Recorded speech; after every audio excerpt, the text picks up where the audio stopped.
Hello, everybody. Welcome to the Florida GameCon Splatoon tournament event. I'm Magic 8 Ball. I'm here with the CCA, helping run this thing, helping to provide commentary and a good stream for everyone back home to see these awesome matches. And I am joined by Mizu No. How are you doing? I'm doing swell. Again, I just woken up an hour ago after a graveyard shift, so I'm excited to see some Splatoon and get into this action. I am too. Now, this tournament is going to be running in a Swiss format to a top 4 cut. We have 12 teams to show off. So, this is the first round of the 4 Swiss rounds. It's going to be best of 3, so this set could be over in like 6 minutes, and then we'd have to take a break. But it also could be very entertaining. So, we've got the Thieves, a very prominent team, against a pickup of some old players, namely the Glue Eaters. For sure, Magic. These teams are... I'm excited for some just high-level action here. And as you see the comms here, we are going to be in for a very fast-paced game. Now, what do you see here that tells you that? No, very mobile backlines on the end of the Thieves. That ballpoint just going to be watching their own street there. I will admit, though, the Glue Eaters have a little bit of a slower team with that Crapit that will be very useful on spots like their fan. I agree completely, and as you see, the first cap goes over to the Glue Eaters, the sniper trying to keep pressure on the zone. Seems like they've got a pretty passive setup here, although that Rapid is shooting down some shots. One person going down to the side of the Thieves make that 2. Ink Armor coming out, we've got specials on the board, but still not a lot of pushing. Seems like Glue Eaters is content to just keep things nice and tight, and when they do decide to overextend, then they get punished. Ink Armor comes out for the Thieves, rain goes down, that's a lot of pain they're having this zone. Formatus on the Junior, able to get that splat on to Gorilla on the Neo Splash-O-Matic. And this is looking like it's clean up from the Thieves after one critical mistake from the Glue Eaters. That critical mistake was too detrimental for the Glue Eaters. That Tri-Slosher overextending with no backup. The Thieves were able to take advantage of that and sweep right on into the zone. And now we're going to see the Thieves quickly catching up on the timer here. And they do take the lead as Glue Eaters is still stuck in their base, it seems like. But now, with that Baller, with this Ink Armor, it looks like they're trying to break out. We do see the Baller pop onto the zone, and the paint goes down. That's a cap on the zone for Glue Eaters, but it was short-lived, very short-lived, as the Thieves cleaned them right back up. Gave them a little bit of space just to let them walk forward, and then slapped them right back. That was impressive stuff. That was a very impressive stuff, given how many specials they were just using just to cap the zone. But the ballpoint was in a great position to also help his teammates out and completely stop the Glue Eaters in their tracks. And gets another great pick here. Great splat based on this positioning over on the right side, watching the flanks, making sure that everybody is backed up where they need to be, making sure that this team is locked out as this timer is counting down. The last specials are coming online. We do see the Bomb Rush get popped by that Fire Fin Splatter Scope, but it's looking like it's not going to be enough paint. The Baller comes onto the zone, but it's going to be a little bit too late, and that's going to be the first game going to the Thieves. Wow, even with all those specials, the Thieves, the one thing, you know me and my K-Pro, right? The Thieves very well, they timed very well when to counter the Glue Eater special attack. They were all coming in with everything that they had to just cap that zone for whatever they could.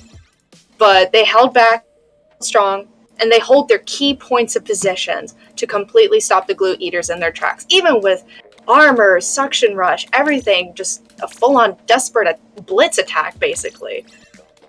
And the Thieves really just showed their stuff right there. They can hold a very strong defense when they need to. Exactly right. And Splatoon is a game that's won off of very small decisions. And, you know, that Tri-Slosher jumping across that block when they were a player down was just a slight miscalculation, a slight bit of over-aggression that they didn't need to do. You know, the rest of their team were sitting back, you know, kind of even behind the zone, giving the Thieves a lot of room to work with, and it ended up backfiring. So you have to wonder, are they going to be able to adjust to that? Are they going to be able to say, all right, we're going to stay put, or we're going to put an all-out attack? And you have to decide on one of the two. You know, it's very hard to play that hot and then cold play style. For sure. I do want to point out for the tower control map, this dynamic you're talking about, Magic, is going to be really crucial in a very slow-paced, methodical tower control mode. With that tower stopping at those checkpoints, you have to find that balance of pushing forward, but not also going too far into your enemy and just completely overextending. Right. So this is going to be a very interesting map, and I'm curious how the Glue Eaters are going to push back against the Thieves when in specific lockout moments. That's what I'm looking for here. That is what I'm looking for as well. Let's see what they can do to handle them as we head into Game 2, deciding game for the Thieves on tower control on the Reef. What are these competitions looking like? Okay, nothing too crazy. Okay, similar comps, just a few tweaks to adjust for the mode, such as the Grim Blaster. That's very useful on the tower, obviously. I do see a lot of paint on the Thieves. I do like that.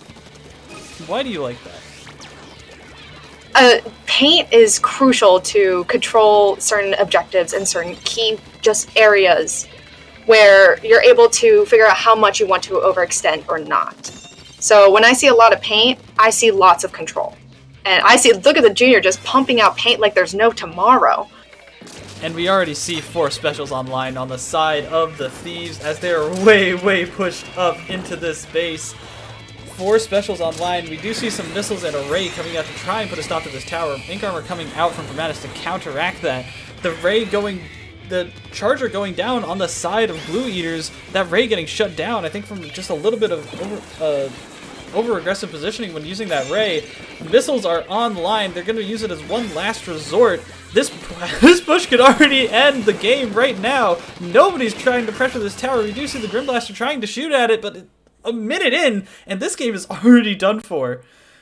Well, that was fast. Again, paint control. It's such a simple concept for Splatoon, but that also allows just constant specials, constant pressure.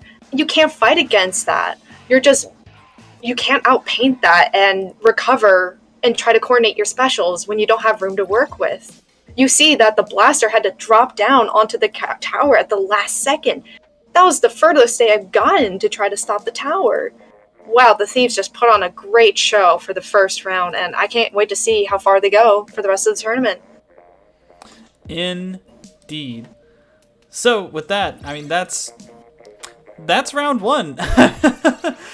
We don't really have too much going on right now in terms of the rest of the tournament, but we will continue to show you these awesome matches and the rest of the Swiss stage, these 4 rounds of Swiss, and we'll be right here with you guys. So stay tuned.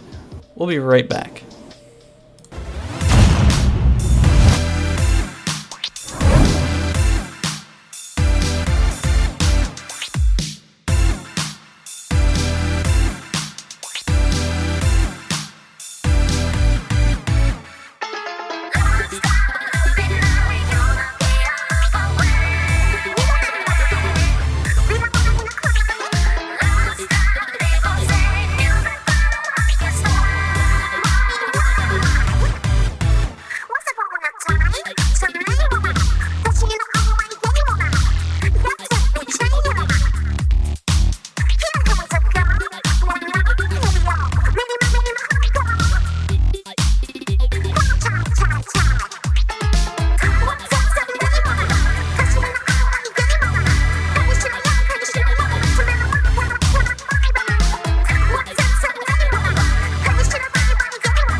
Hello everyone, welcome back.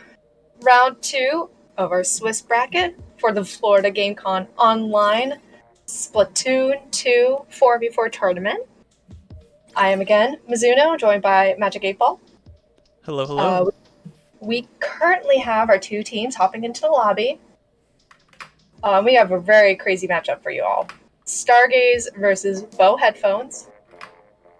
And as you can see by the roster, which will pop up here soon, this is going to be a very high-octane match, is all I'm going to say. These two teams know how to play at the highest level. Bose Headphones has some players who have played the game for a while, including Forge, who was part of a pickup that won a tournament, I believe it was just last week. And Stargaze has been showing up and improving, taking sets off of teams which have been winning tournaments, including Arctic Moon and others. These two teams know what they are doing. And this is our second round. And both of these teams are 1-0 in the Swiss stage right now. They're trying to make it to the top 4 in that Swiss ladder so that they can continue on to the top cut to earn the grand prize of 4 Corsair headphones. Sponsored by Corsair. For sure, Magic. Like you said, these teams are... We're already in the second round of Swiss, and we already have these very high-level players already competing in the second round. So this is going to be some really intense action, and I can't wait to see what they bring to the table. Let's check out these comps. Let's check out these comps indeed as we hop into TC Wahoo World. And what do you want to see from these teams on TC Wahoo World? I want to see control of carousel. That's what I want to see. Specifically, left and right glass. That whoever has control of those glasses is going to determine when those pushes are going to start. As we see RDB on the Kensa Splattershot Pro getting taken out by Fantafiz here, getting traded right back, but that's 2 players down on the side of Stargaze.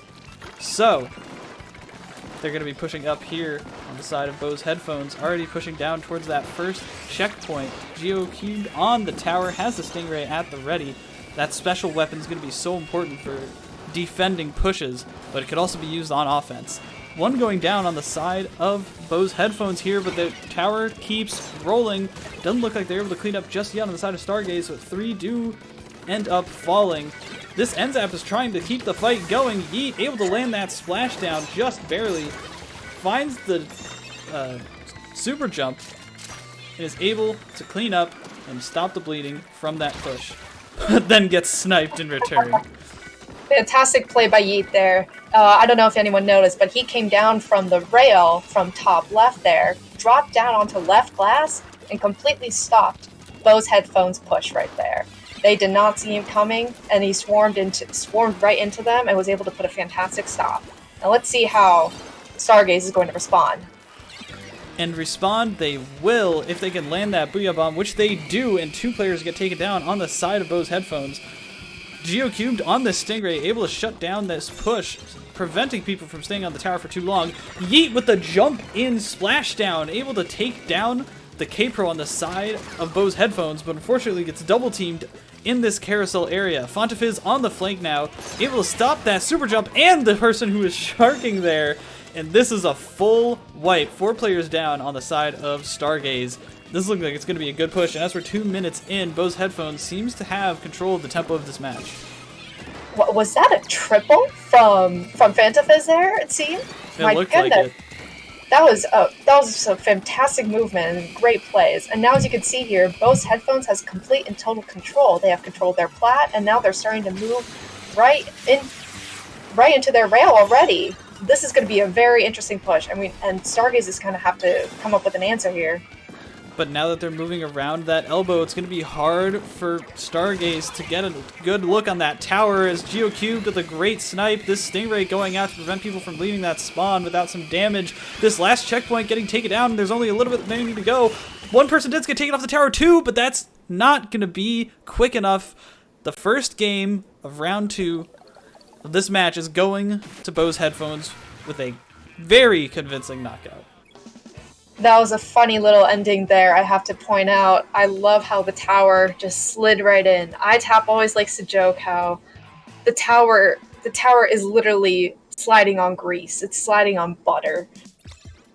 That was just an insane push right there. They wiped multiple times over. Stargaze, excuse me, wiped multiple times over. They didn't have an answer to Bo's headphones and their aggression. They really didn't. It seemed like they were floundering at every corner, unfortunately, which you don't want to see. You want to see teams that are able to fight back, but I mean, props to Bo's headphones here. They just know exactly how to punish a team. For sure, especially Fanta Fizz's play. Getting a nice kill in the carousel and then quickly rotating up and controlling their plat and getting just two quick kills. Those plays are just seamless. That transition and into the sudden push that they started right after that.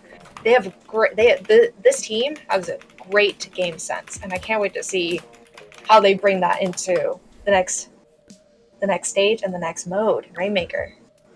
Indeed, it is going to be Rainmaker on Inkblot Art Academy. This is a staple of competitive play. Teams need to know how to play this mode because it will show up in tournaments consistently. Because it is your cookie cutter Rainmaker map. There's one way to go, and you either defend that spot or you don't. There's no flanks, there's no cheese, there's only good old-fashioned Splatoon. And we're gonna see a not very old-fashioned composition. Whoa, what are these compositions? Bo's headphones running Glooks, a very slow comp, relatively. Stargaze running a very interesting comp here. And already we see Stargaze quickly taking up the mantle here for the Rainmaker, and whoa! And they just wiped. Did they really just wipe again? Are you kidding? Stargaze? They went 2 down and 2 down. Yes, I got the colors right, I hope. Yeah, and it seems like they're trying to do their best to prevent this team from pushing all the way up to the pedestal at the first minute. They're able to shut it down, but not without a couple of casualties. Yeet finding a pick onto Spid here, able to find another. These blue Gloogadoolies are able to clean up house, but not before a devastating push. And on Rainmaker, one push is all you need. So that showing from, as we see the Ray duel, as we see the Stingray duel, that showing from Bo's headphones is probably going to decide the game. That one push is all that they need. They could sit here and defend this Rainmaker if they really wanted to. They're going to push it up just because they don't want it in a bad position. Mm-hmm. But that's a hard, aggressive push. Very devastating. They had complete and utter control of their plat, their bats, and again, it's happening again. It's happening once again. They just completely converged onto them, and this aggressive. These are just aggressive pushes, just shoving into plat. But RDB fires back with some aggressive bubble play, using them on the defense to clean up whoever was standing in their path. A great use of defensive bubbles. You usually don't see it. You usually see bubble saves for offensive pushes. Mm-hmm. For sure, Magic. Now, I'm curious how they're going to respond here, because now Bo's headphones is 2 down. This is a great opportunity to start making some room here. Forge. Oh, but not before to be taken down by the... Oh my goodness. The Nautilus was able to take down that player. And now the bubbles trying to trade out. Unfortunately, a bomb snuck right underneath those bubbles. Yeet rolling around, able to find one, try to find two, but unable to do so. Now this is looking like it's going to be Bo's headphones map. The middle of the area is looking so green. Wait a minute! Vesta with a fantastic splat on a Forge, and now they're going to find a second. I think I saw the Charger jump out, and this is looking like it's a clear path for Stargaze to try and make some progress onto the enemy plat. They haven't even gotten the Rainmaker past 99 yet, and now finally they do. Bubbles coming out, and the Stingray is able to battle back. They do get taken down. Those Bubbles able to make a great play, but unfortunately the Forge on this Nautilus is able to make some And work. that's a wipe. But that's a full wipe from Wipe. Stargaze. And this is the one push that they might need, but they don't get the lead. They don't get the lead. There was a bomb there. My goodness, I just have to stop for a moment.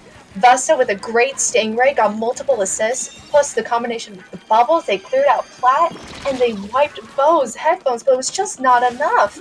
Someone was just able to throw in a bomb or just some chip damage and stop them right at a heartbreaking point. And now everything is back reset. One little moment is all that they needed. I mean, frames. They were frames away from getting that lead, but just a little bit of paint and one singular bomb stopped them. But this is great liveliness that we're seeing from Stargaze. You know, they've shown that they haven't given up just yet, as these bubbles do pop for RDB, and they get a fantastic kick onto GeoCube, shutting down that Stingray, and that's 3 down on the side of Bo's headphones, and they refuse to give up, even though they're going to have a long way to go if they're going to try and counteract this pressure and this positioning from Bo's headphones. We see the pick on Yeet here, taking down those Glugadoolies. We see the 2 specials come out, and this Rainmaker is going down. With a minute left, it's not looking great for Stargaze to make another push. They seem like they lost their one opportunity to make something work. They have a Stingray at the ready, and all of their players are back up. There's one last chance, but Forge is trying to shut down this Stingray with a sneaky Inkjet. Yeet gets taken down somewhere off screen, and they're hiding this Rainmaker over on the low ground to put it in the worst possible position for Stargaze to push back from. If they manage to even get the Rainmaker down, but it looks like they're not even going to be able to use the Stingray to do that. Armor comes up from Squib here. They're trying to fight back. They're trying to find their way over to this low ground, but unable to do so is Yeet to jump in, but that's not going to be enough. And Bo's headphones take the set here 2-0. Holy cow, Magic. That was a whirlwind. But I have to stop for a moment. I have to point out the one moment that sealed the deal for Bo's headphones. And what was that? That moment was the Stingray Booyah combination. That just cleared everything out. Spade's Booyah in combination with the Stingray was so incredibly well timed, and it shut them down. He was very patient up at their bats and waited for Yeet, it was someone like Yeet, to come up to him. That's 1 down. The Rainmaker gets stopped, and then everyone else cleans up. That moment completely shut down Stargaze there, and all they had to do was hide it behind that tree and stall at the clock. That was just some fantastic gameplay by Bo's headphones. Yeah, they knew exactly what they needed to do. So, that was from just one set of this tournament so far. That was just one set in the second round. We still have 2 more rounds to go, and we have plenty of matches that have been happening off screen that we're going to try and recap for you now. Let's take a look, shall we? Oh, well, we have to point out the first round. Magic, you were very surprised by the outcome of Temptation versus DK Bongos. That one. Right, because DK Bongos, so for those of you that don't know, there's a couple of community servers in competitive Splatoon that consist of the best, and these are known as the plus servers. There's +1 and then there's +2, but these 2 servers contain some of the best players in the community, and this was a +2 pickup. Mm-hmm. And Temptation has been on the rise for a while now, and they have taken down a +2 pickup, and then they took down, in just these results just coming in, Rob Star 12 Fan Club, a team that has 2 of the best players in Europe, were taken down by Temptation. Oh my gosh. Yep, it's just coming. The results just finished up. 2 wins for Temptation. Now, where are they? We got to get these guys on stream. This is wow. I am sure they will be on stream soon. These are some stunning results right here. These are not expect. This is not expected. I did not expect these, to be honest. And there are some other crazy matches that I'm keeping my eye out for, such as the some fan favorites, the Crustacean Crusaders versus a tidal wave pickup with Wings, Lily, and Crim and Flume. That game is still currently in progress, it looks like. Oh no, wait! I stand corrected. Crustacean Crusaders took them out 2-0. 2 wins reported. Alrighty. It looks like we're going to have to get ready for round 3. So, with that, we're going to take a very short break. We will be right back with more awesome Splatoon action like what you just saw in round 3 of the Florida GameCon Splatoon 4v4 tournament. Stay tuned.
Man, I'm already missing that Splatoon music already. Splatfest, what a time.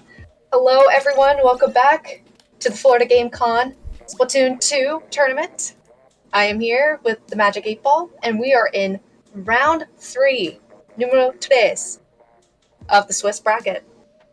We have two other teams here that we have not featured yet. Team Sucks versus Reggae Stage? Am I pronouncing that right? Rage Stage. Rage. Wait, that says Rage. Wow, it's been a very long night for me. Wow. And we're already moving right along into it. Rainmaker Mako, a very, very narrow linear map. And we can see some very interesting pushes here. And let's get into it. Let's see these comps. Indeed, we could see some very interesting pushes here. Wait a minute. Whoa! I see a roller. I see a blobber. I see double zap.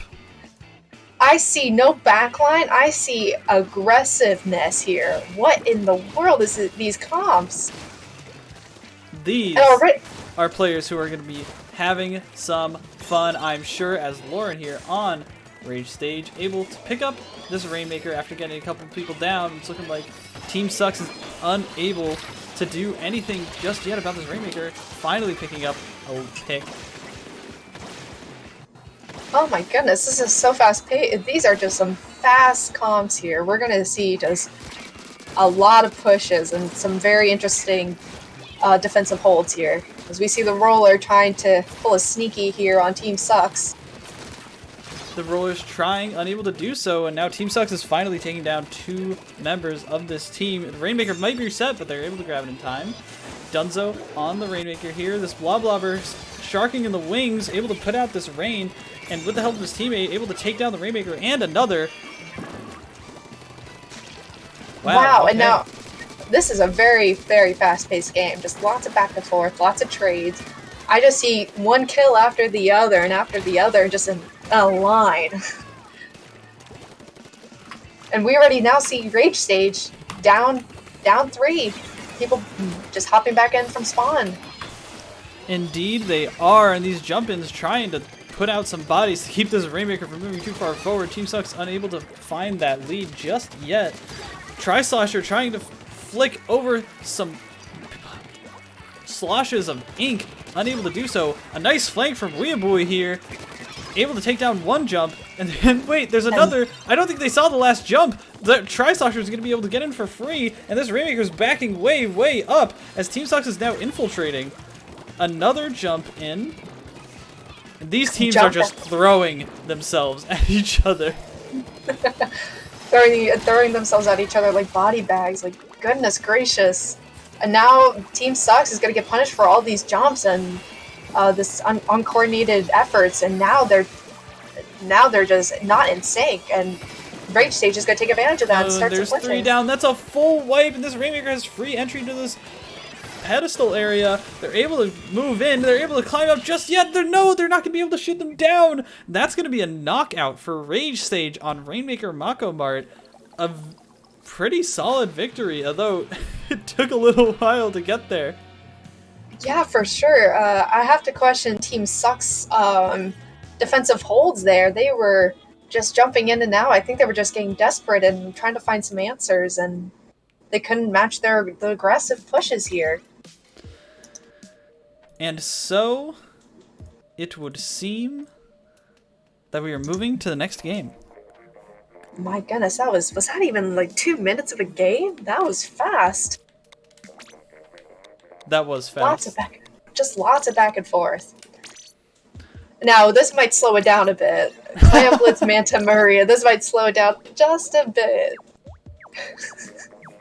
Clam Blitz is a mode that forces coordination. So these teams are going to have to push themselves to coordinate and to make sure that they're talking to each other, helping each other out, giving each other clams, and moving in as a unit, or else, especially on this map, they're not going to be able to properly go towards that basket. As we hop right into this next game, no waiting necessary. They're just going at it. This is also a great opportunity for them to slow down a bit, take their time. This is a very tedious match here with clams, and we're going to see some very, very similar comps to the last game. Are these almost exact, actually? They seem to be. I'm pretty sure, yeah. No, these are exact mirrors from the last game. And so because of that, it seems like these players are just playing what they know. And you know what? I respect that. Play what you know. I do too. It's just go whatever's feeling most comfortable at the time. But we already see Team Sucks going 3 down. Rage Stage has 2 specials, and they pincer the final member, and now they start collecting clams. Did they catch the jump? But there was a bomb there. Oh, the cheeky auto bomb there. Very cheeky auto bomb as Dunzo trying to work with these dualies here, making some plays, trying to roll around these shots, unable to find the splat onto Weeaboo. And now a power clam has been formed for Rage Stage. They're going to try and push in here. This Tri-Slosher trying to defend. Another one goes down to this roller. Dunzo coming in from behind, trying to stop this clam from getting towards that basket. Lauren struggling to pick up the splat, helped out by their teammate, and now these clams are going to start falling. 1 goes down, 2 goes down to the side of Team Sucks. Make that 3, and this is looking like it's going to be a little bit of a desperation from Dunzo to see if they can at least whittle down the forces coming towards this basket. They're unable to do so. A jump in, able to fly in some clams from above. Another one, and finally, Team Sucks has gotten Rage Stage out of their side of the map. That was a great push by Rage Stage. A very simple setup with some armor and a splashdown, and they just create a lot of room into into Team Sucks's Team Sucks's street, and they were just able to continuously hold that area there, and Team Sucks was just unable to break in. And now look again, they're down 3-0. Oh, it looks like our dad Sucks got a little stuck there, and the roller picked him clean. Now we're gonna see another rapid push here. Unable to find the basket though, as he on that end zap is able to put a stop to that power clam. But now that end zap is finally going to send that clam into the barrier, breaking it and allowing the smaller clams to come in. The Tri-Slosher able to take down the Tentatech here. And finally, we see a good defensive showing from Team Sucks. Even though they do have a couple of members down, they're able to stop the bleeding for just a little while. This basket is down though, and it's looking like they're out of position. No, it seems like Team Sucks is in mid. They do finally come back, but not before that clam is able to land, and they're going to be wasting even more time trying to keep people from pushing that open basket and end up getting caught out in mid. Team Sucks is just floundering at this point. They didn't have any game awareness and just asking each other where people are, what just happened.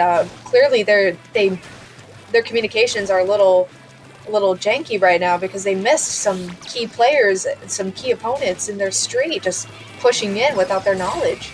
And now again, Rage Stage is going to try to make another push. They got so many clams here.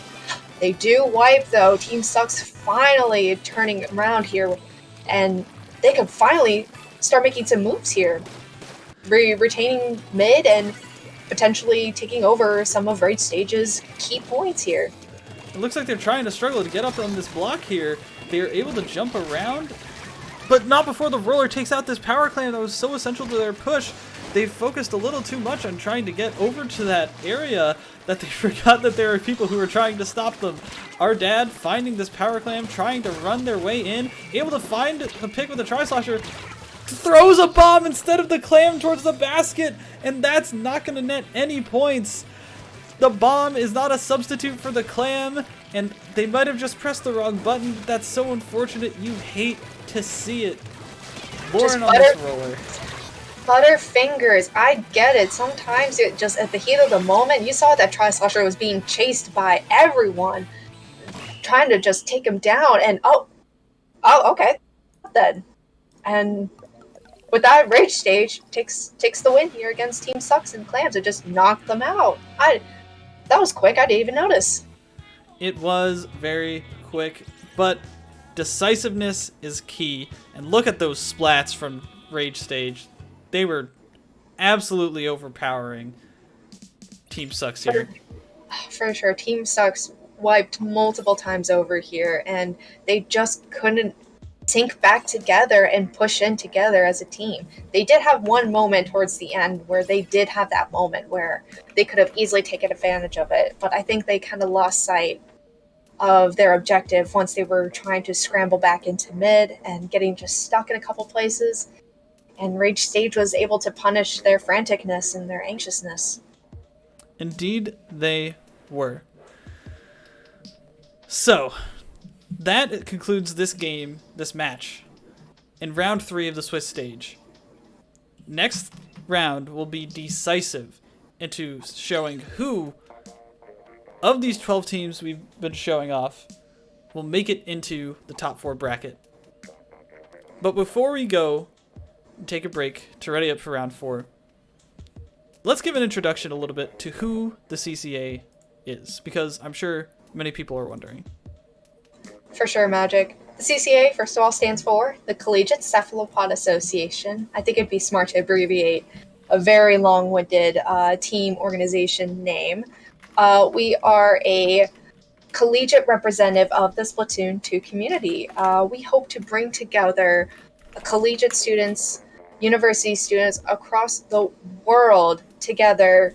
And primarily, what I like to see from the CCA is when players find each other from universities. We've had a couple of moments where university students have found each other through our server and have joined together. At one point, we even had a club formed based off of the CCA success. At the end of the day, we're just hoping to push Splatoon 2 further into the collegiate scene, and we hope to inspire other students at other universities to band together and create their own clubs, their own organizations, their own teams, any sort of way to gather and form and represent your university and just come together and play the game that we all love to play. Indeed. And that was the primary reason that we founded this organization in the first place.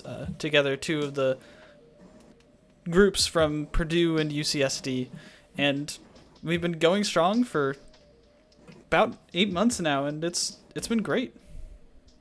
It's been fantastic. I think building a university collegiate community is one of the best ways to experience the game, for sure. It's just having that personal connection with people who can relate to you on this type of level. It just brings people together, and our clubs have demonstrated that for sure. And we hope that the CCA is a platform, another way to kind of jumpstart that for people seeking to find those other players from the universities. It's hard to find people at college. It's especially with COVID nowadays. So we hope that the CCA can be that place where students are able to find each other and start their own communities. So, with that little explanation, we're going to take off. Round 3 is going to be finishing up fairly shortly. And we can't wait to show you the decisive round of Swiss stage and a decisive match to see who will get into the top 4. So, stay tuned. This has been the Florida GameCon Splatoon Tournament.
everyone, welcome back. Round 4, the final round of our Swiss bracket in the Florida GameCon online Splatoon 2 tournament. Oh, we got a really high stakes matchup for you guys here.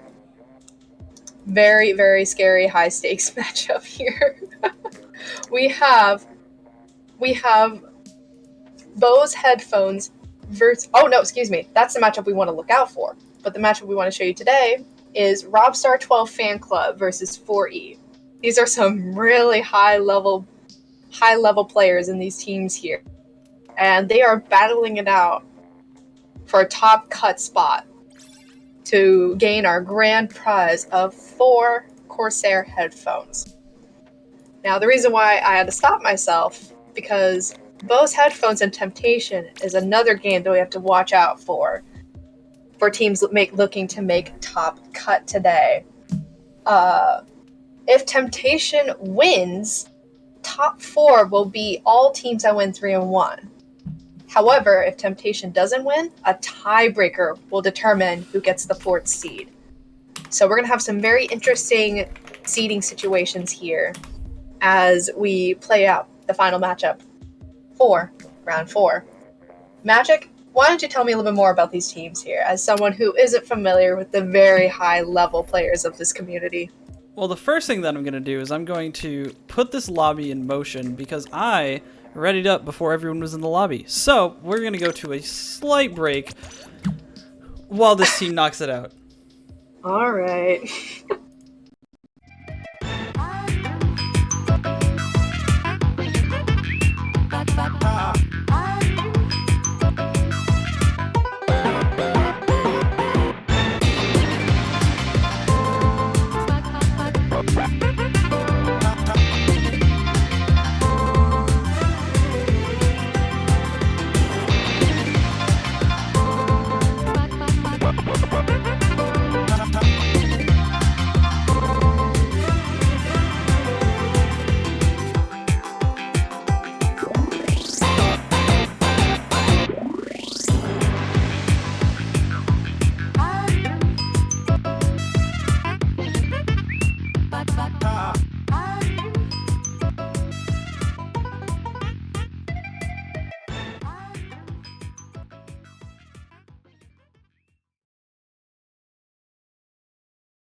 You did not miss anything at all, everyone.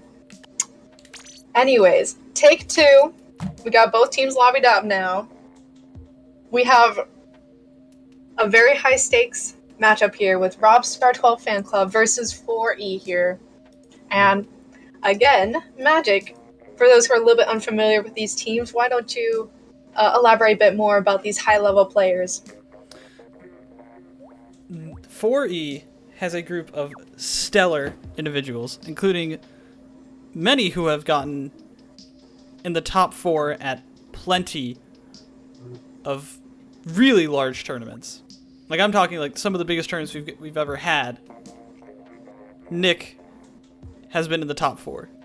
And that's not even counting the accomplishments that the other 3 players have, including Taco, who was on a sponsored team, including Rhythm, who has been on the rise in the past few months. This is a team with stellar players. But they have been dealt a dastardly blow. And I believe it was by the Thieves earlier on. So this team is not unbeatable. And up against them is Robstar Fan Club. A group of very high-level European players competing in leagues of the top level of European play. And we're about to see them clash head-to-head right here. Clamblitz Muscle Forge. Isabel, give me the lowdown on the comps. Oh my goodness, I just see aggressive comps here.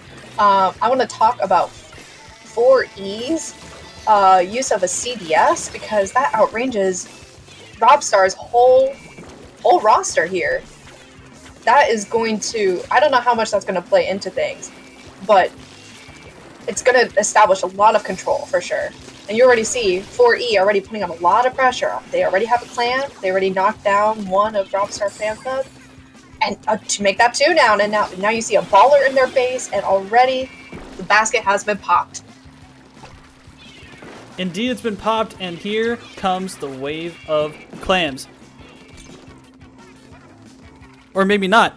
It seems that Robstar Fan Club has put on a strong hold, and Nick decided to go for a little bit of positioning and a bit of aggressive play instead of going for extra clammage. We see Orion here on the Tri-Slosher, has the armor at the ready. Look at this aggressive composition. I mean, really, if something gets in your face, you're either going to trade or they're going to take you out. I do like seeing the teamwork here, though. A nice distraction by the Ink Rush for the Tri to move on into almost into their base, and now just moving around back into their trench. Just lots of quick movements and just positioning exactly where they need to be. But Rhythm able to fire back, Tri-Slosher of his own, and get some picks exactly when they need to shut down any hope of a push and get them back into the middle of the map. Ink armor at the ready, and this is looking like it's going to be a strong push from 4E if they can find the clams, but they don't have anything yet. Robstar Fan Club trying to push back over the bridge, using that trench area, and here come the Tetras, Rhythm trying to find them, able to find that slush, able to find that flick, and find some power clams to get this, and able to find some clams to form a power clam. But 4E's on the back foot. Here comes Rob with the power clam, and the rest of his team cleans up while he dunks it. Wow, that neutral situation was very interesting. Both sides, they just get 1 or 2 down, and they are just left floundering in the middle of mid. But then we saw Robstar Fan Club. One of their players just snuck right into the basket to just pop one in, and now maybe 4E can take advantage of this pity here and that rather sudden push to maybe exchange some clams of their own. And here comes Robbie again, with nobody standing in the way to just dunk that power clam, and that's the lead. But the Ink Brush as well, able to sneak over and get in a couple more. We see the Tri-Slosher able to take down a couple, and that's all going to be a full wipe. And they're not able to throw in the clams before the basket closes. They spend too much time focusing on getting those picks. Orion on this Tetra Dualies here, trying to find some sharking picks before 4E can get out of their base. Power Clam formed, and Robstar Fan Club has all of the control in the world they need to. Unless an Ink Brush comes from the other side, out of absolutely nowhere, and Whoop with a great play, and a lot of map control, trying to find this last Tri-Slosher, able to do so. And this is a whole different game now. Wow, that brush just completely desynced Robstar Fan Club. Now they went 2 down, and now they have to start that push all over. They were just getting their specials, and they could have started something.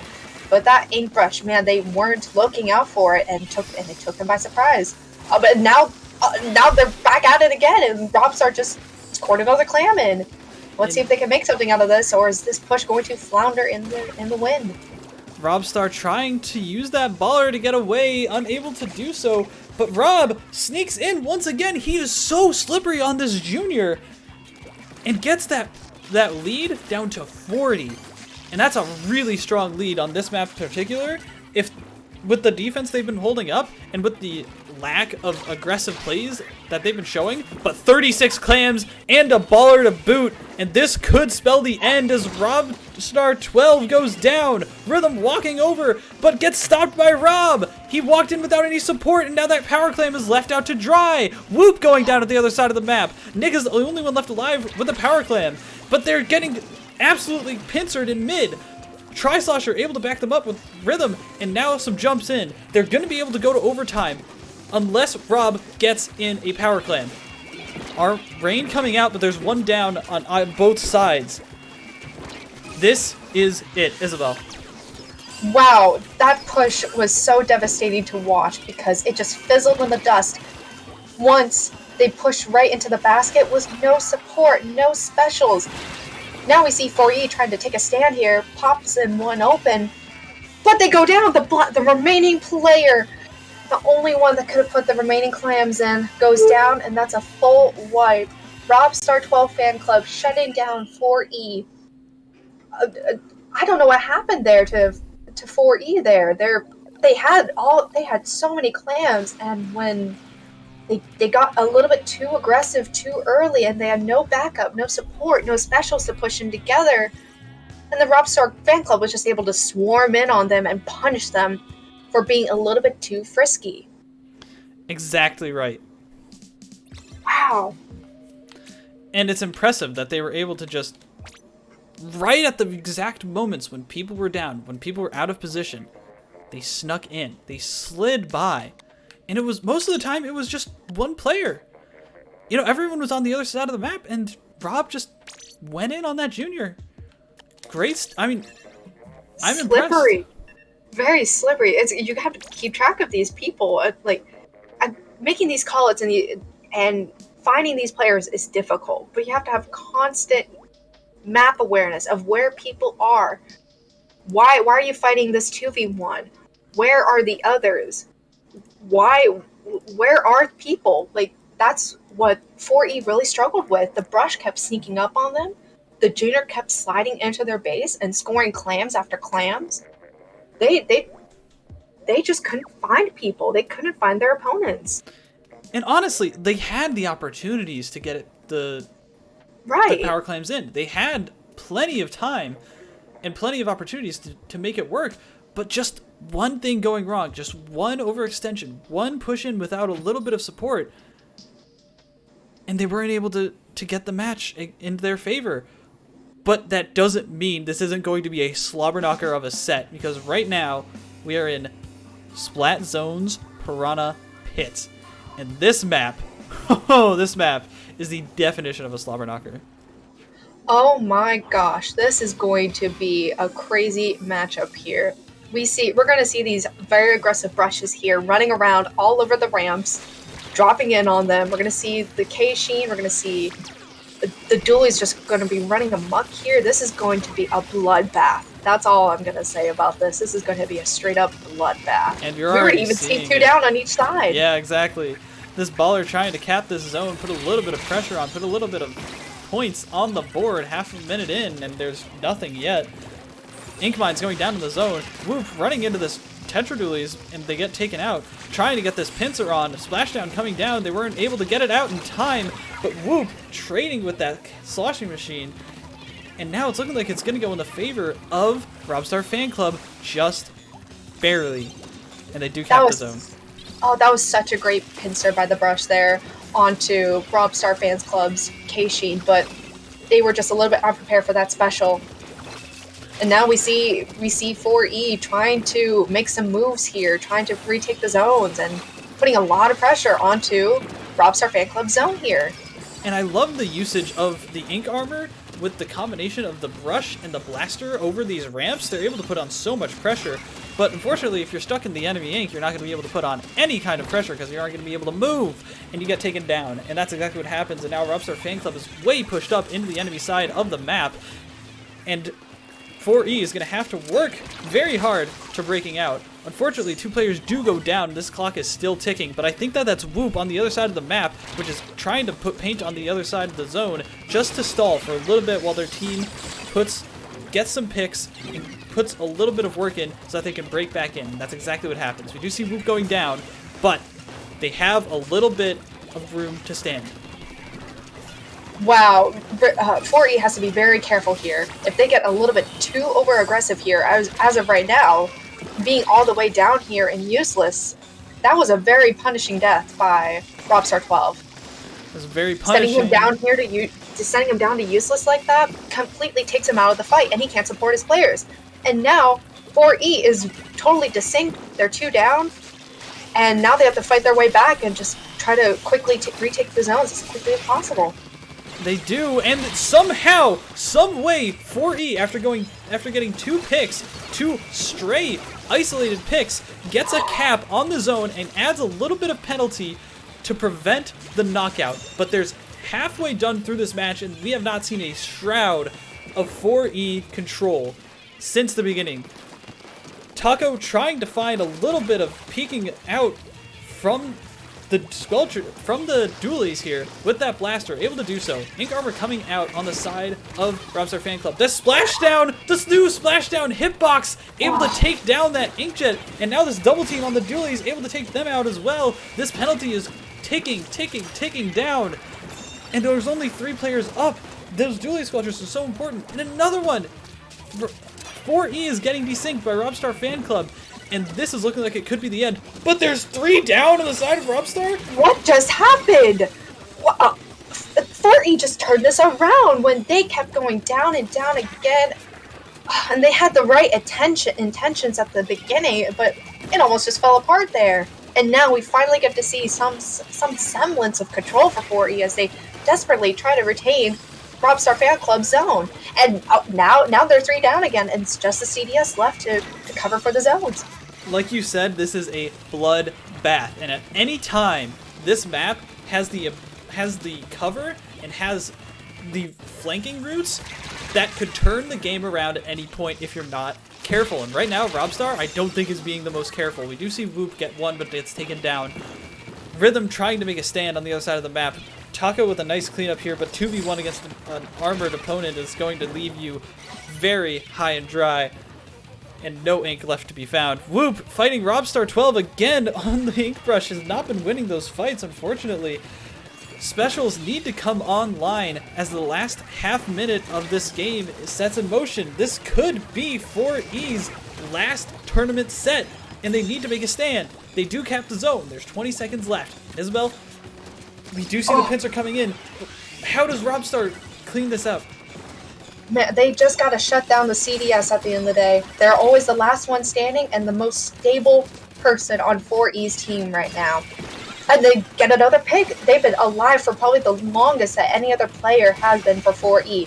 Constantly just getting these little assists, these little picks, and it doesn't even matter. They just... The CDS was just their stable force the entire time, but 4E wasn't able to take advantage of the CDS, just being able to hold on for so long. I can't remember the last time the CDS got splatted. I mean, look at the kill count and how many specials. This is just...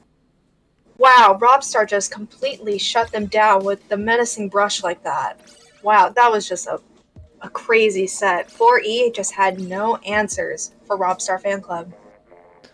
Indeed. I'm out of breath. That was crazy. I just had to let you keep going because there was just so much going on.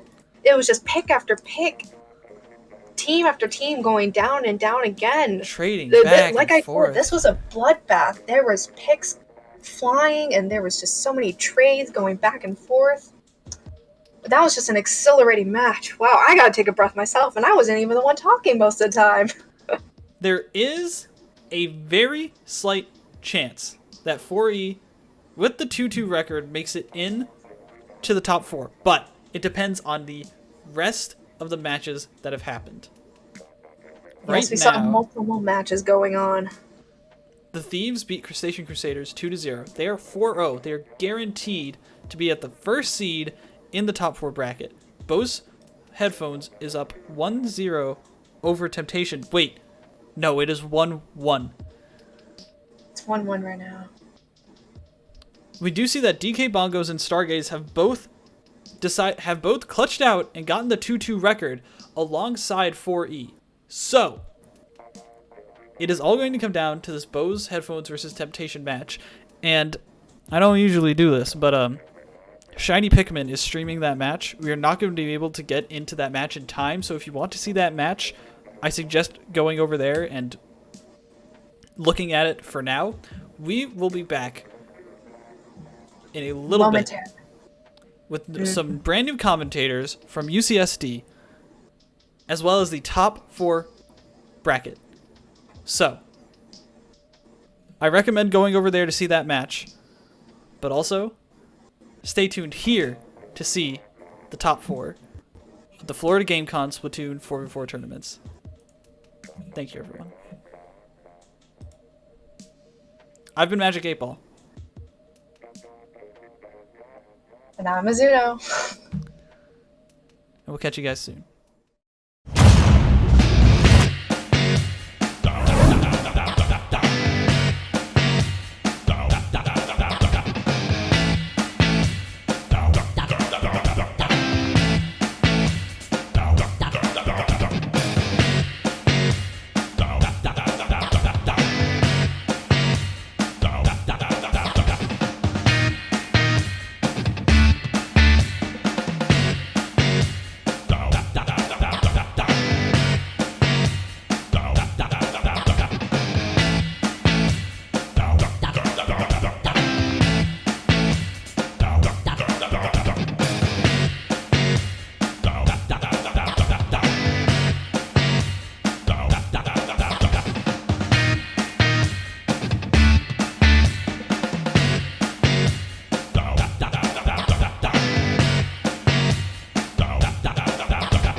Hello, everybody, and welcome back to Top Cut here at Florida GameCon Online, hosted by the Collegiate Cephalopod Association. Yeah, it's been an exciting day so far, and we're going to be starting off this set with Robstar 12 Fan Club versus Temptation. I'm I'm going to be commentating here. I'm Toto Robot. And I am DRF. How are you doing, Totrobot? Nice Sunday, good day for Splatoon. Absolutely. And this is going to be one heck of a matchup here. We just saw the Robstar fan club take a pretty decisive 2-0 victory in that round 4 there to secure their spot here in Top Cut. And Temptation as well was in a win or go home situation where, you know, they clutched out their their round 4 to secure their spot here. And now we got this 2v3 matchup here in terms of the seeds, and you know this is just going to be a lot of fun. Yeah, this was a lot of back and forth, and there were just a ton of teams who had really similar standings. But by the tiebreaker system that's set on Smash GG, these are the the top 4 that were made, and we're having a single limb tournament, correct? Single limb top cut. To figure out who gets to go home with some, well, I guess not go home, but get shipped some headphones. Yeah. You know, I mean, I guess they'll be at home with it, but they will be home, yes. Heading into this game already, tower control on Sturgeon. Yeah. So this is going to be a pretty interesting one. Sturgeon Shipyard, a very huge map, very wide open. So definitely, it's also interesting though to see that there is only one charger here. Robstar Fan Club in round 4, we just saw, they really like to keep it very, you know, aggressive and in your face, close combat. Yeah. So with Sturgeon Shipyard, this might be a bit tricky for them to navigate, given that this map does suit a lot of longer range weapons better. Yeah, and I was going to say that the getting past this first checkpoint is kind of the litmus test for this map. Whether you can get past here really determines whether, like, it kind of just accelerates after that, and Temptation just breezing on through, really. Clearing that first checkpoint, I think, is the major hurdle, and to be fair, without an anchor or a backline on Robstar's side, there wasn't really much they could do to take advantage of the safe vantage points. Yeah, they really had to, you know, get right up to the tower or wait for Temptation to come to them, really. And, you know, luckily for them in that push there, it seemed like they managed to get 3 picks, and they are now riding the tower themselves up to this first checkpoint, but are, you know, struggling here a little bit to actually get to the checkpoint itself. I mean, Temptation's already gotten a really solid lead at this point, and we're just going to be looking down Shiny Boy's scope for most of this match, really. Should be chilling. There's not really an easy way for Robstar to get there. Yeah, absolutely. They're definitely, you know, kind of getting outranged here, because, I mean, even this Octobrush is going to be able to reach a little bit more than the Ink Brush on Robstar's team. So in every way possible, they are just being outranged. And a nice flank here, you know, popping around these grates by this Octobrush, and now the hammer coming out as well. We see trying to, successfully getting control back over, and really good job from Robstar Fan Club to get 3 down on Temptation side. But, there's Shiny Boy. I see you. Yep. I can smell you. Yeah, Shiny Boy playing a game of peekaboo here, as anyone that pops around the corner, you know, is just getting obliterated by this charger. Not even this brush is going to be safe. And it looks like they're still dancing back there, actually. But the action back on this tower, it's going to be a 2v2 situation, as the tower is, you know, still kind of in Temptation's possession here, but, like, not exactly. They're kind of moving up without the tower at this point, so, you know, they could be... I'm a little unsure what was going on with Robstar Fan Club there, because they were just deep into Temptation's base, but no one was on the tower. Okay, well, someone's on the tower now. However, this seems like a pretty, again, simple thing for Shiny Boy to just keep them off. Yeah, and that is 2 down on the side of Temptation now. So Robstar going to be able to get through this first checkpoint. Yeah, And that was really well played by Orion, just drawing Shiny Boy's attention away. That's all you can really hope for with Robstar's comp, just getting the attention of the Charger away, and they took down Shiny Boy. So now Robstar takes the lead. wow. All right, that hyper aggression, I was not expecting it to pay off, but they proved me wrong. Yeah, I am pleasantly surprised as well. Robstar there with a very decisive push there, because it really seemed like this was Temptation's game to lose for the first 2.5 minutes. But Robstar, showing that their comp is not to be, thought of in this sort of, I guess, negatively at all, because they really just came out and finally got their footing there, and it was game over. Yeah, that was a really. I mean, you can't say fast push with tower control, but that was a fast push. Yeah. I mean, they did have, I think, 2 people riding that tower there towards the end, and yeah, they managed to get Temptation staggering and secure game number 1. All right, so next we're heading into Clam Blitz on Mako Mart, and this one I think does favor Robstar fan club in terms of having that hyper aggression, that nonstop assault really helps in such a tight map. Yeah, absolutely. It's going to be, definitely more, like you said, it's going to be in favor of the composition that we've seen coming out of Robstar's team. But we thought the same thing of Temptation going into that last game. So Temptation might look to change it up here, maybe a little bit, and possibly even surprise us here as well, and try to tie this up 1-1. Yeah, and interested to see whether these teams swap things out. Let's talk a little bit about the sort of trajectory that each of these teams took to get to here, to get into the placements. Yeah, totally. So both teams are 3-1. Temptation being the 2nd seed, Robstar as the 3rd seed. Both went into the last round 2-1, facing another 2-1 team, and both games ended up being win or go home, as the teams that they have both defeated ended up falling somewhere in the range of 5th to 9th in this overall standings, which just isn't enough to qualify. So both teams probably look very grateful to have, made it through. Right here pushing. Oh, okay. I was about to say pushing for the basket, but not quite. Nope. Oh, they barely missed that dunk there. So that's going to be unfortunate for them, as that clam is going to despawn. But they still have the numbers advantage, though. Yeah, Temptation is down 2 members, so it isn't, completely bad for Robstar right now. But as I say that, 2 of their members do go down themselves, and Temptation trying to establish positioning here back in mid. Oh, I gotta love that. Oh, wait, it's a bamboo. I was gonna say the point blank, but that's just bread and butter for bamboo. Yes, it is. So very, very scrappy match here, as neither team really has much control of this clam economy right now.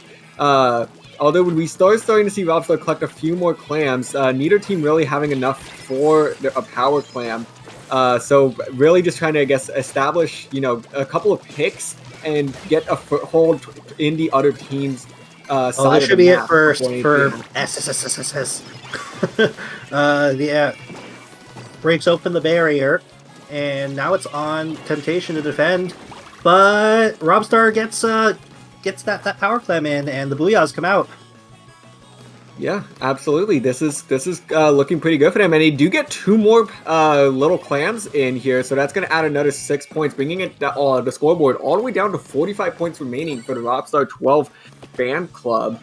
And that's going to be the end of the push. So now it looks like Temptation already building up a lot of clams themselves here, and are getting ready for a push of their own. They're going to need to get a couple of crucial picks here, and they do get one. They do get that power clam in as well. I guess they probably have to go for the slow burn right here, because Robstar fan club does a really good job of pushing them back. Yeah, they did a fantastic job there, and by keeping it to 1 power clam plus 1, And now, Temptation going to be back on the defensive effort to try to, make sure that Robstar doesn't get another power clam in. But a nice pick there from the Tri-Slosher. Big fan. Needed to use that splashdown just for the safety. Yeah, the Temptation now down 2 members themselves, make it 3, and Rob gonna be coming in with another power clam, and this push is on. As we see a jump coming in with another power clam, and that's gonna be a touchdown there. Robstar fan club getting another one in, and a few more clams following up on this. Orion coming up on the right, and that should be enough to win. Absolutely, Congrats. a nice knockout there. Club. And I forget, are these best of 5 at this point? These are going to be best of 5 at this point. So, Robstar up 2-0. Heading into game 3, Temptation needs to win this next one and, the rest of them if they want to stay alive in this tournament. Temptation needs the reverse sweep, but as we've seen in CCA, that is very much a thing. Yes.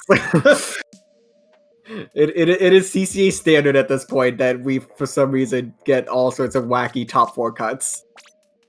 Well, that's just more fun for the viewers, so you're welcome, Twitch chat. So next we're going Splat Zone's Wahoo World. This is probably the most open map mode combo in terms of zone, in my opinion. And yeah, this one is very much going to be. This one's. It can go either team's way, I think, because I was about to say that having the back line is really good because people try to just have to go across the bridge to push people back. However, there are just so many ways that you can just get access to the back line with this map. So it really could go either way for the more standard comp versus the in-your-face comp. Yeah. Very well put there. So both teams kind of taking a moment here to sort of collect their thoughts and figure out exactly what their what the opponent's composition is going to be, how to counter that, see, Temptation really going to have to do a little bit of assessment here because they know what Robstar is going to be doing. So they definitely need to take a little bit of pause here, catch your breath. This is win or go home for Temptation. So, got to figure out exactly what it's going to take to overcome this hyper-aggressive composition. At least what we saw with Temptation's comp last game, there wasn't much ink coverage, so I'm pretty sure they're going to have to switch it up either way just by virtue of it being Splat Zone. So let's see what they do. And here we are, game number 3 in our first round of top 4 cut here at Florida GameCon Online. Okay, we see the Junior, we see the Slosher, Brush and Charger are still staples on Temptation side, and on Robstar Fan Club, still just they actually have range with the Explosher now.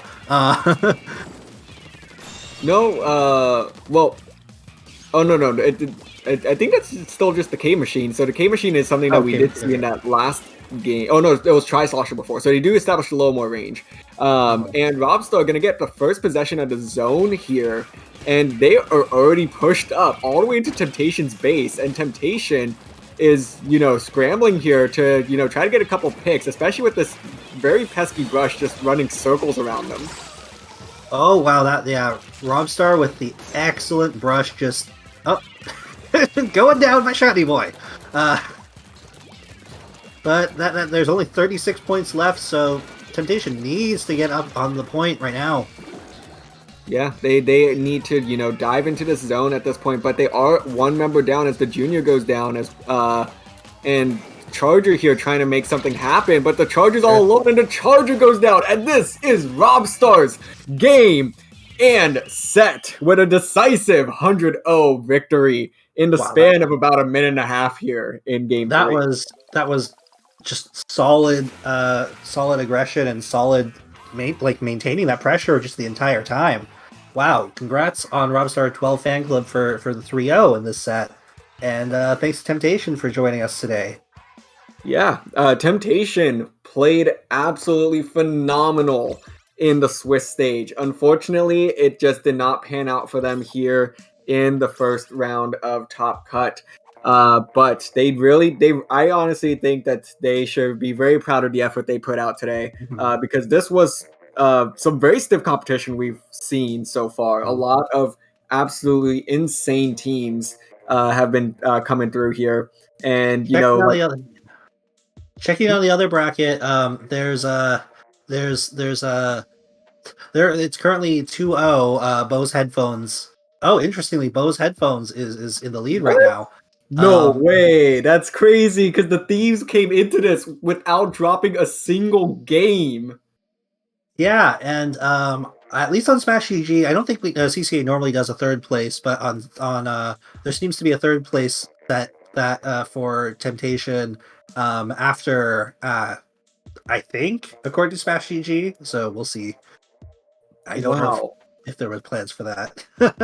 That's absolutely crazy because yeah, like the Thieves have not dropped a single game. They've won all their sets 2-0 coming into Top Cut, and now they face Bose headphones and have dropped 2 consecutive games and are in danger of losing it right here, right now. Wow. Well, I think that we can. Everyone should sit tight, and well, it'll be really interesting and exciting to see who joins Robstar 12 fan club in the finals. Yeah, so definitely we'll have a little bit of time on our hands here. So I think what we are going to do is take a little bit of a break here as we prepare for grand finals. So definitely sit tight because you are not going to want to miss this last set here. Stay tuned. All right.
Hello, everybody, and welcome back. We are here in Grand Finals of Florida GameCon Online, hosted by the CCA. And I am joined once again by Totorobot. And that Wow. was DRF. Okay, that was the weird way to do it. And shout out to for Corsair for sponsoring Florida GameCon. Thank you very much. Shout out to Corsair. And heading into the grand finals right now, we have we have Robstar Fan Club versus the Thieves, and that was the Thieves just came from a super exciting went to game 5 set with Bose headphones. So that this has been an intense day for the Thieves, and heading into the grand finals, this should be a super exciting set.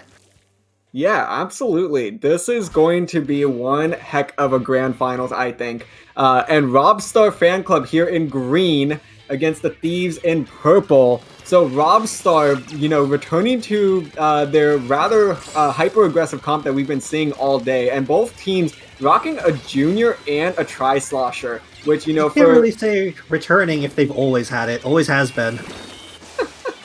Yeah, true. But, yeah, both teams rocking a junior and a tri-slosher. Definitely like both these picks here with, humpback splat zones. Getting a lot at raw inking tower, and the tri-slosher just so good with trying to, get some kills and inking over these slanted, the sloped turf area. So one thing I want to mention is these two teams haven't faced each other yet today. The Thieves have had a really packed set of matches against some really strong teams, but not specifically not Robstar Fan Club. So we'll see.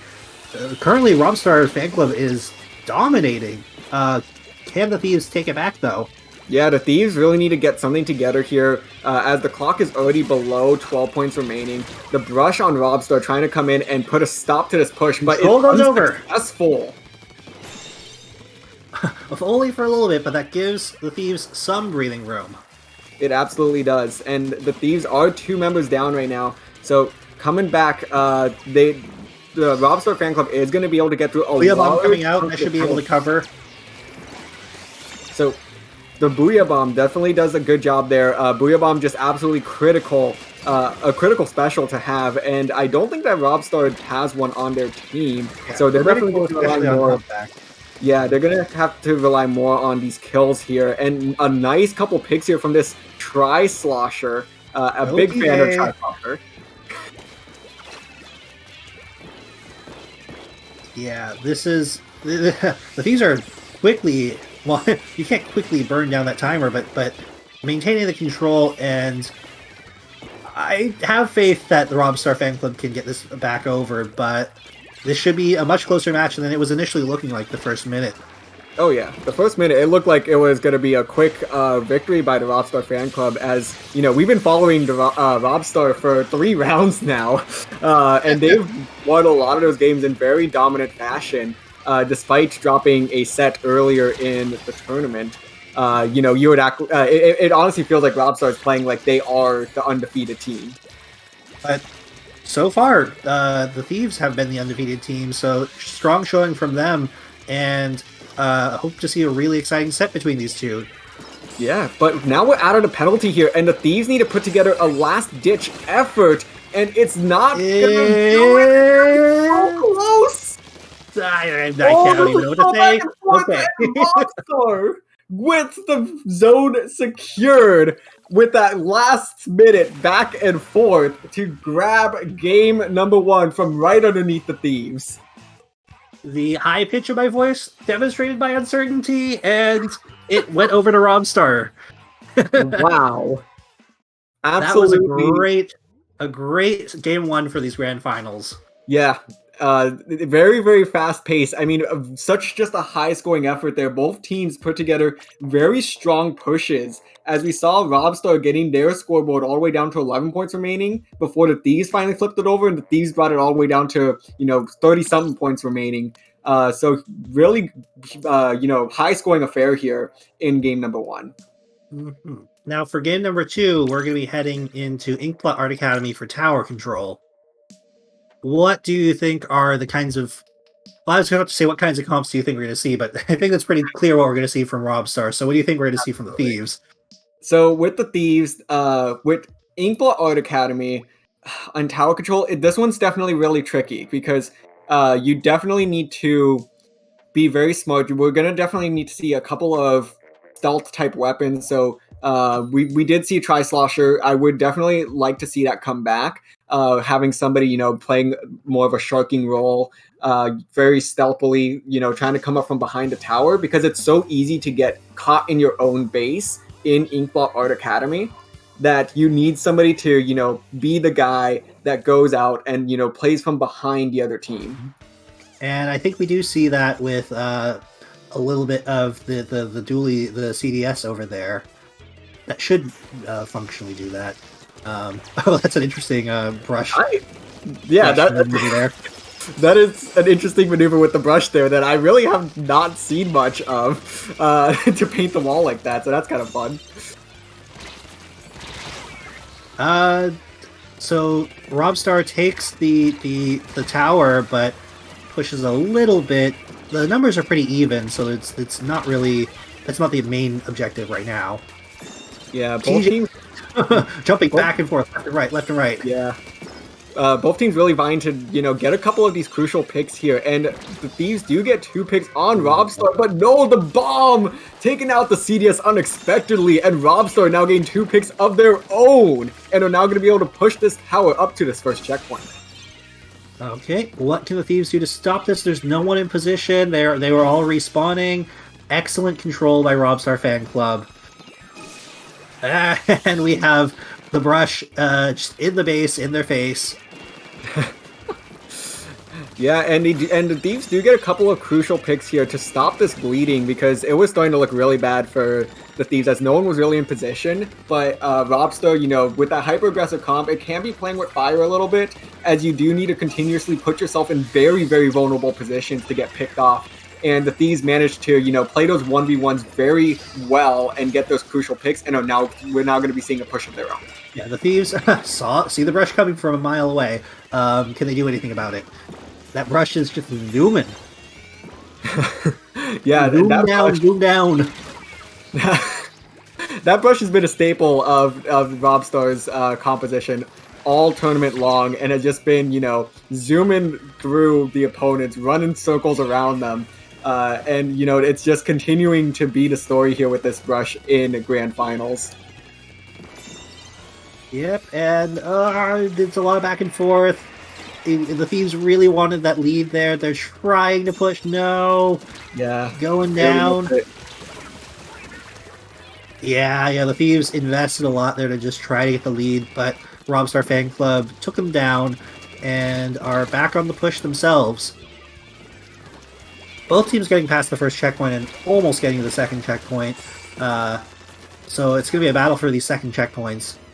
Yeah, so Robstar is going to be putting some more points on the board here. Although TJ with a double there. Nice, a beautiful play there by TJ to stop this push. Only allowing Robstar's Fan Club to get about 7 more points on the board. So that's definitely still doable for the Thieves as we head into the last 2 minutes of this game. Yeah, and I think we kind of expected all this back and forth, but they're delivering. Yes, and a couple of crucial picks there by the Thieves to get 2 members down on the side of the Robstar Fan Club, but they don't really have control of this tower right now. This is a prime opportunity. This could have been a prime opportunity for them to get this lead possibly, and we now see them finally get back on the tower. So they're going to be trying to push it here, and get the brush. Have to be for the lead right now. Get the dualies. All right, that should give some amount of breathing room for the Thieves. Give them the pressure they need to push forward. Squiddo. Booyah bombing out there. Hopefully it can get them, the Thieves, the lead. They just need to stand for like 2 more seconds. Oh my gosh, no! Get 1 point Wait, they still can. Yes, they got a few the Thieves won the fight. Okay, wow. The Thieves take the lead. Okay, and get the checkpoint. That is absolutely crucial that they got that second checkpoint, but more importantly, the lead, as the clock is still ticking for the Thieves right now, as they are all the way up to this third checkpoint, and 2 more picks for the Thieves. Make it 3 at this point, as the Junior's the last man standing, and that's a full-on wipe. This is going to be a knockout for the Thieves, and they tied us up here in game number 2. Wow, that was excellently played, that second half by the Thieves. Robstar Fan Club did have so much pressure at the beginning, but the Thieves had a solid push, and them winning that team fight over on the Robstar Fan Club side was what really enabled them to just move all the way to the end. Yeah, and I mean, this was kind of, the same thing that we kind of saw in game 1, where Robstar put up a really, really strong first effort to give them a pretty decent sized lead. Although here in game 2 definitely was not as strong of a lead. And the Thieves, in game 2 here responded so much better than they did in that game 1. And I think they definitely are getting a lot more comfortable with Robstar's composition and how to deal with that. Well, with that being said, we're heading into Blackbelly Skate Park Rainmaker. This is a staple map mode combination. This one rewards hyper aggression, so I'm predicting this is going to go over to Robstar Fan Club. Yes, and we're definitely going to probably see those tri-sloshers come back from both sides that we saw in game 1. Just because tri-slosher is just so useful on Blackbelly Skate Park. It's very similar in how it's structured to Humpback Pump Track, so it's just going to make it really, really easy to, fling some ink over these slopes and, try to cover some ground and get a few picks. Yeah, and heading into the match now, let's see how this unfolds. So heading to Game 3 of Grand Finals, Yes. Robstar Fan Club versus the Thieves. 1-1. Anyone's set. All right. So it looks like the Thieves are coming out with the tri-slosher. Robstar does change it up, but not with a tri-slosher as we saw in Humpback Pump Track. So this is definitely going to be interesting to see what Robstar does here, because they have made a few different adjustments, like bringing out the K-Shot and the CDS now. Robstar does get the pop, but they were very cautious not hanging. Oh, that's a very aggressive splashdown if I've ever seen one. I'm going down when I'm taking someone with me. TJ getting the good clears here. 3 down on Robstar's side, so the Thieves can push up forward. Excellent play by the Thieves. And now Robstar is just on the retreat. So, yeah, it's going to be a solid push here from the Thieves as they do get it to about 53 points remaining, but that's going to be a full-on wipe now. Wow. As Robstar is going to now get a chance to, put together a push of their own here right out of their base. I'm actually a little surprised that, I'm surprised that TJ isn't going with the CDS in this map based on the performance in the last games. Robstar gets an excellent push. Wow. Excellent push answered with excellent push. And Robstar put together that push in probably about 15 seconds, going from 53 points on their side all the way up to about 32 now in the Thieves' base. So Robstar, a fantastic push following that clean wipe to give themselves a pretty solid lead, and now the Thieves have a lot of work ahead of them. Robstar Fan Club should call themselves the Hedgehogs because they got to go fast. And that's another wipe on the side of the Thieves. So Robstar going to be able to put even more points up on the board now, and are going to get actually a pretty solid position here to try to secure a knockout. All right, back to scoring. Get a little bit. Twitch chat asking if it's best of 5 or best of 7. This is best of 5. Yes. So the Thieves. There's still 2 minutes and 50 seconds left. They are gonna need to move this away from their base, but still plenty of time for them to come back. We've seen both teams completely wipe the other team in this set already. So yeah. Even though it looks like Robstar Fan Club has the lead, I am not putting money anywhere yet.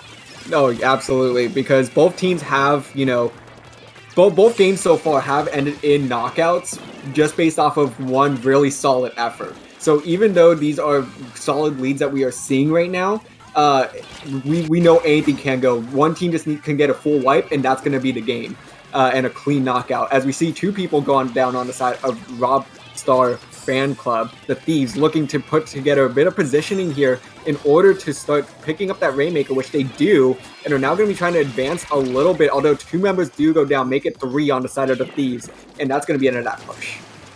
Oh, the last thing you see before you die is the splat bomb and terror. So, and now the Robstar Fan Club bringing the Rainmaker to exactly where they had left off before getting picked off. And this is just constant, 3 down trade for 3 down.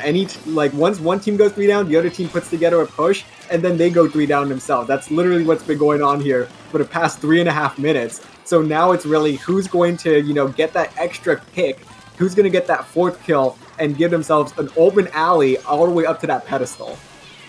Thinking about the potential of the Thieves just leaving the Rainmaker there to reset and try to push up and get more coverage, but with so little time left, and with Black Belly Skate Park being a map where it's really hard to get the reset, I guess that would have been risky. And Robstar Fan Club continues to whittle down the Thieves and keep their numbers low. Yeah, so and we saw another triple there from Robstar Fan Club, and they are going to pick up this Rainmaker now, and they're going to try to take the half pipe once again. The half pipe is what did secure them, the lead in the first place. So they're going to go ahead and test the waters there once again as they try to get a couple of crucial picks here, and try to score some more points. But the Thieves successfully take down the Rainmaker. The Thieves have one more chance to get this going. Yes, this is all or nothing right now for the Thieves, as a nice pick there by Rob on the brush. And they need to pick up that Rainmaker, which they finally do. And this is a really, really awkward position to be playing from with the Rainmaker. Bombs everywhere. So many bombs. Wow. So honestly, that is so much credit there to how Robstar Fan Club played that last possession, actually, because even though, looking back on it, they really didn't want to push it. They wanted the Rainmaker in that spot. Look at those 15, 12, 10. Wow. The Robstar Fan Club out for blood. Yeah, but Robstar, played that last possession with the Rainmaker so well by positioning the Rainmaker right there in that, tiny little nook. It was near impossible for the Thieves to even maneuver out of that spot with the Rainmaker, and it was just, a lot of free picks for the Robstar Fan Club. And now they secure game number 3 and lead 2-1 as we head into game 4. This is going to be set point for the Robstar Fan Club. And as a reminder, this tournament is sponsored by Corsair, and these teams are playing for some Corsair HS50 Pro headsets. So yeah, exciting. On the line. Yeah, now heading in Clamblitz into the Reef. Reminder though that earlier the Thieves had demonstrated that they definitely could come back in. Well, they reverse sweep their last set, so they should be able. They can play under pressure, is what we can tell. So 2-1. The set is not determined yet. Although I will have to say that Clamblitz should favor Robstar Fan Club with how non-stop aggressive they are. And a quick shout out to Endgame TV. Thank you guys so much for the raid. I hope your In the Zones tournament went fantastic. But I was checking on that. That went to Game 7 Grand Finals. Yeah. Bracket reset. That was intense. But here we are heading into Game 4 of our Grand Finals here with CCA and the GameCon, Florida GameCon. What's going on? So, definitely seeing some very similar comps here. The Tri-Slosher does come out for the Robstar Fan Club. We've kind of been seeing the Tri-Sloshers kind of trade between these teams almost rather humorously here. That was an excellent push by the Thieves to just get those 3 down on Robstar Fan Club. So, double power clams. And we have a super jump in coming from TJ. Nope, TJ stops the super jump. And can TJ make it? No. Oh, this is going to be a 1 power clam push, unfortunately. But they are going to keep that other power clam alive, which might just be for the better here. They could have tried to, rush that super jump, but it really wasn't going to pan out well, I think. So excellent call there to slow it down. They got the first power clam into the basket and points on the board.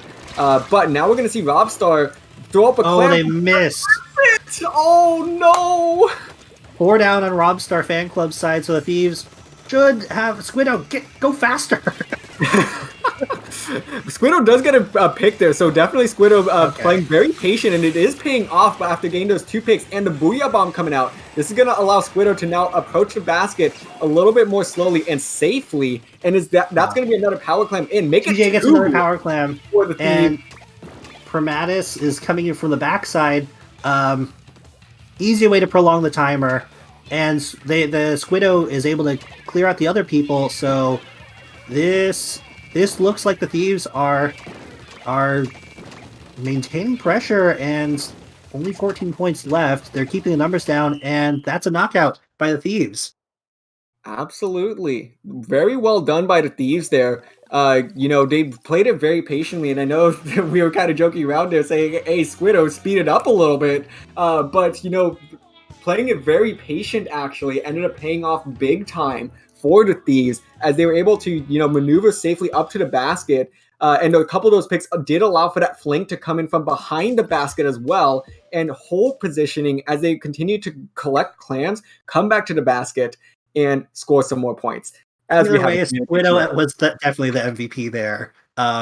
Excellent play by Squiddo, and I just shouldn't be calling games before they start. That was excellent play by the Thieves. And now we're headed into Game 5. A communication error has occurred. Please try again later. Ooh, thank you, Nintendo. Thanks, Nintendo. All right. So while we get this resolved... Okay, we're going to get the room back set up. Oh. All right, so we're gonna go ahead and take a very quick pause here. So stay tuned while we get this lobby back together. While the connection becomes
well, we're getting the lobby back set up, and while we're waiting for that, I just wanted to discuss who are we and what are we as a group. So we're the Collegiate Cephalopod Association, and what is it that we do, and what's the goal?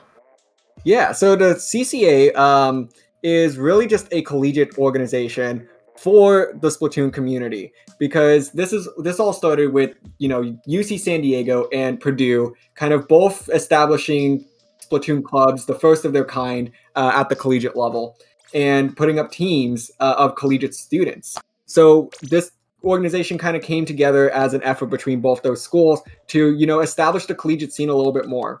And we've had a bunch of friends join us from schools such as San Diego State University, and we've had UC Santa Cruz, and we've had a bunch of friends join us over the time here. So check out CCA for the future events that we host, and if you join our server, see if there's anyone else at your school that plays Splatoon, and get hyped for Splatoon 3.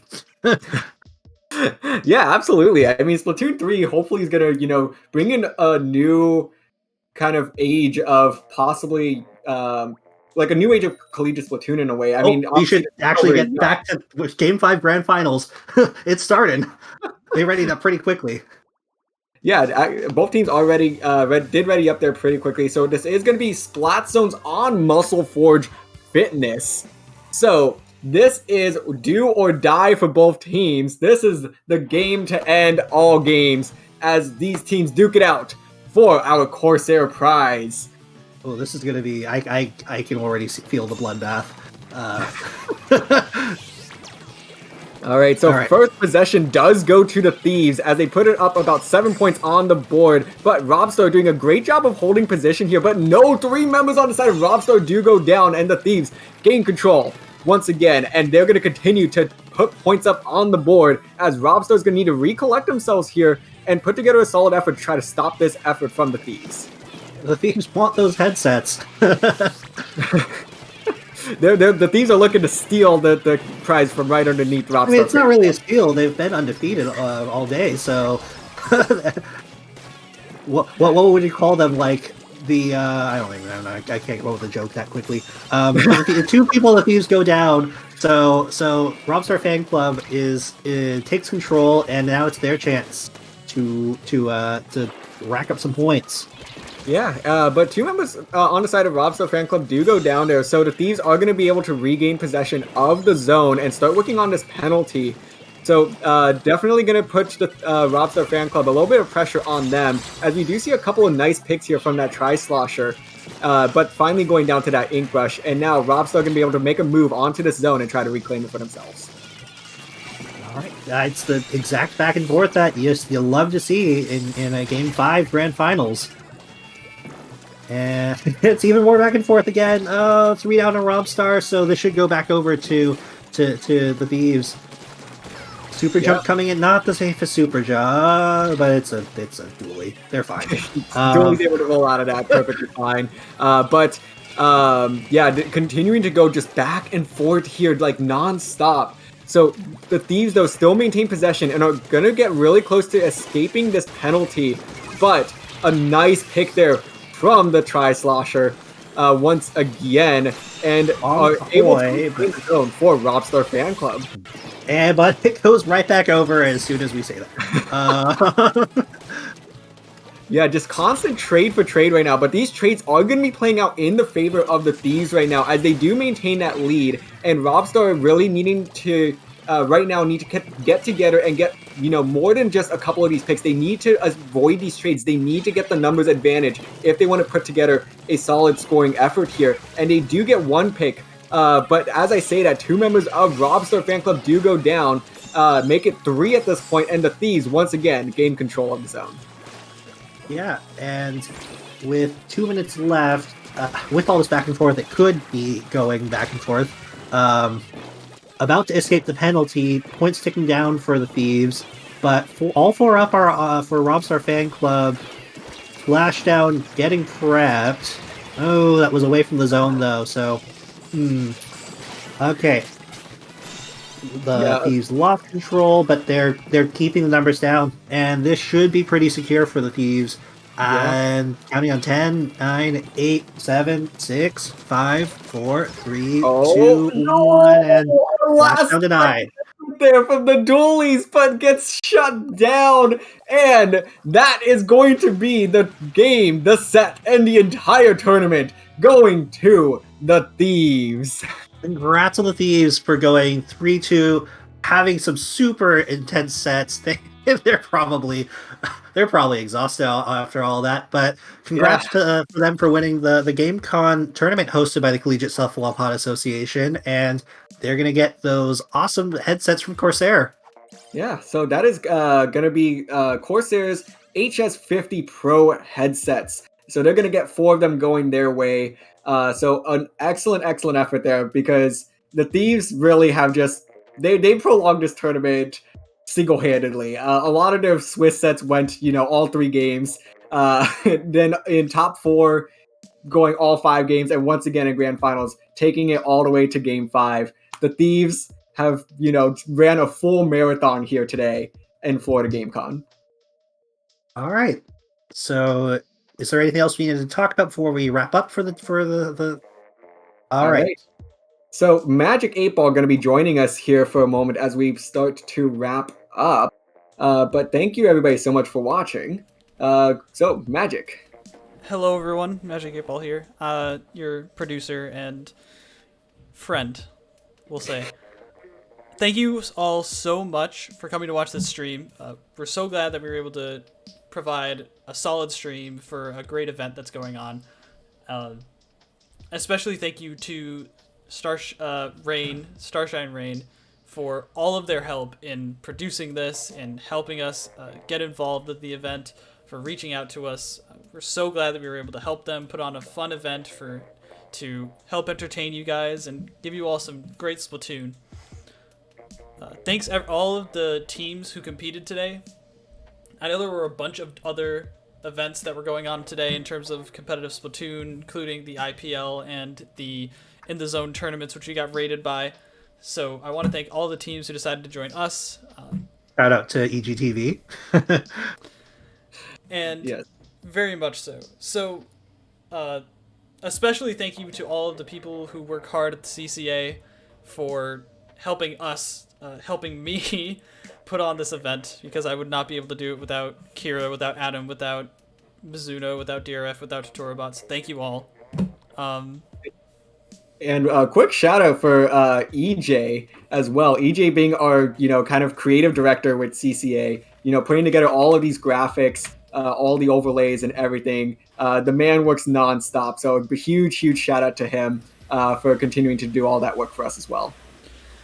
All of our links are in the chat right now, so please do go follow us if you care to learn more, if you're a college student and want to get involved with the Collegiate Splatoon scene.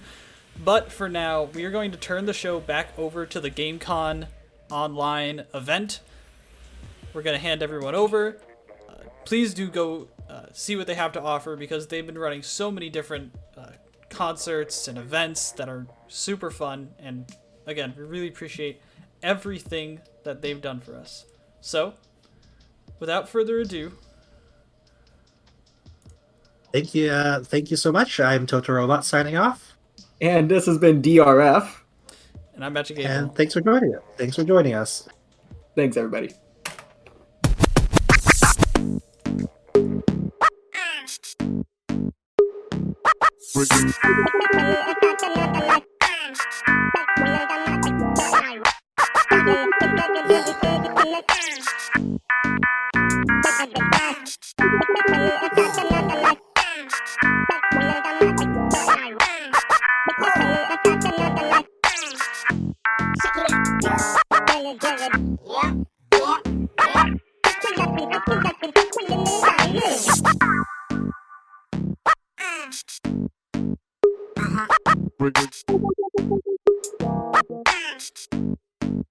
Uh-huh.